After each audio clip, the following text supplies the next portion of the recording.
Thank you, sir.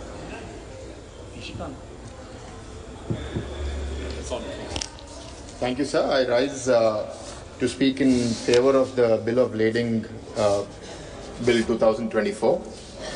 So, largely the intention to really provide legal framework and ensure that any open ends are tied up with this bill is a part of the larger agenda to improve and strengthen the maritime sector. And we support this. In the recent past also we've seen incidents of illegal goods being shipped in, but then the question mark arises on who takes ownership of it, who has the liability for it. I'm glad that this bill does that and also gives flexibility to the central government to issue directions as and where needed based on the current changing circumstances.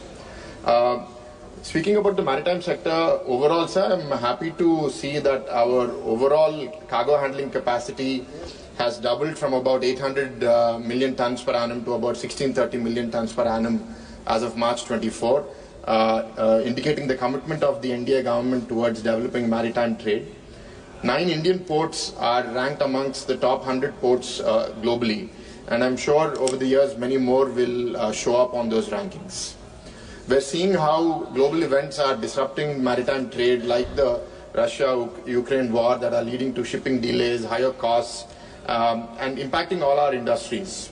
And a large part of our trade, over 95%, happens through the shipping sector, and 70% of the value comes from the shipping sector.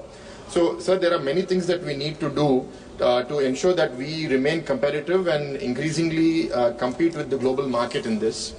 I think the resources that need to be put in this direction, I have a few points on that, sir, which I would like to put in front of you to the government also. One is the high freight costs that have increased in the last few years because of the global uncertainty. How do we reduce that? The next is the shortage of containers. I think India should invest more into developing our own containers. The dependence of carriers from international companies, I think doing more manufacturing. So recently the Hindustan Shipbuilding Yard in Visakhapatnam was awarded a contract for building 3 ships. I think we need to be doing a lot more of that, and not just building more ships, but building the so-called mother ships, the really large ships which require drafts of 18 meters or more. In fact, in Visakhapatnam we are unable to receive that because our draft sometimes doesn't meet that depth requirement, and the major disincentive right now is that the shipping lines are expected to invest into that dredging behavior, which often doesn't happen. So the request is, if the government can provide a dredging subsidy to places like Visakhapatnam and other parts of the country, I think we will be able to bring in and reduce the transshipment costs so that we'll be able to do it in our ports itself.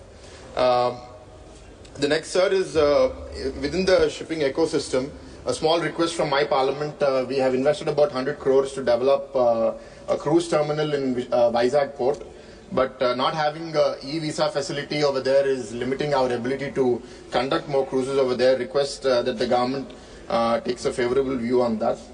I also want to appreciate the government for the turnaround time in major ports. In 2013-14 it was about 94 hours. Now it has come down to 48 hours in 23-24. Showing a massive improvement in the efficiency of the shipping sector.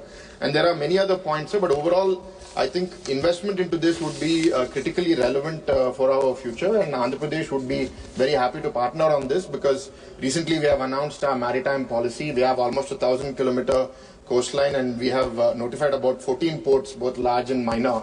And we will actively seek the support of the central government and support any regulation that makes this industry more transparent, more agile, and more ready to adapt to the changing global conditions and make us a competitive force in the maritime trade. Thank you. Honorable member Sri Birendra Singh ji.